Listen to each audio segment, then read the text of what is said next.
Calabason, Zamboanga del Norte, nakilala rin sa tawag na Botolan. Ang sayaw na ito ay nagpapakita ng malinaw na impluwensyang Kastila, lalo na sa musika at estilo ng paggalaw.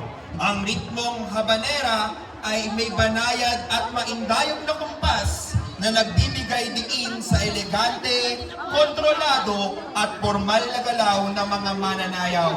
Sa pamamagitan ng sayaw na ito, na ipapakita ang marangal at magalang na paraan ng panliligaw noong unang panahon. Ang lalaki ay nagpapakita ng paggalang sa pamamagitan ng maingat na pagyuko at mahinahong paglapit. Habang ang babae naman ay sumasagot sa pamamagitan ng banayad na pag-ikot at mahinhing pagkilos. Ang bawat hakbang ay may disiplina at kahulugan, sumasalamin sa pagpapahalaga sa dangal, respeto at tradisyon. Makikita rin sa kasuotan ang impluwensyang kolonyal. Ang kababaihan ay nakasuot ng mahabang saya o bestida na nagbibigay diin sa kanilang kainhinan at ganda. Samantalang ang kalalakihan ay nakabarong o formal na kasuotan na nagpapakita ng dignidad at kaayusan. Ang maayos na tindig, maingat na kumpas ng kamay at tamang koordinasyon ng mga paa ay nagpapakita ng kaugsayan at disiplina sa pagsayaw. Muli, ating bigyan ng masigabong palakpakan ang ikapitong baitang pangkat San Lorenzo Ruiz ng Maynila sa ilalim ng kanilang gurong tagapayo, Binibining Jamie Paulo.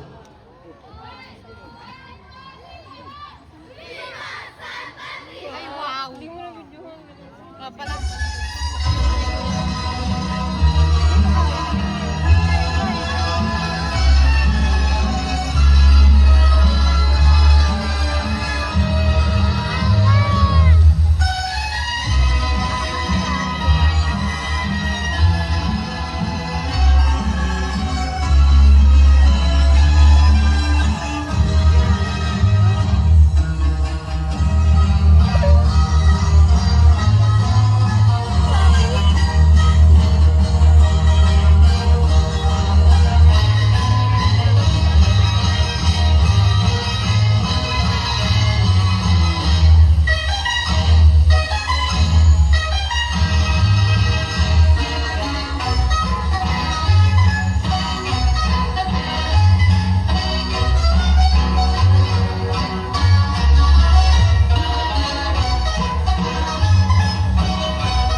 Pasalubungan naman po natin ang masigabong palakpakan mula sa ikapitong baitang Pangkat San Lorenzo Ruiz of Manila. Siyempre sa tulong ng kanilang gurong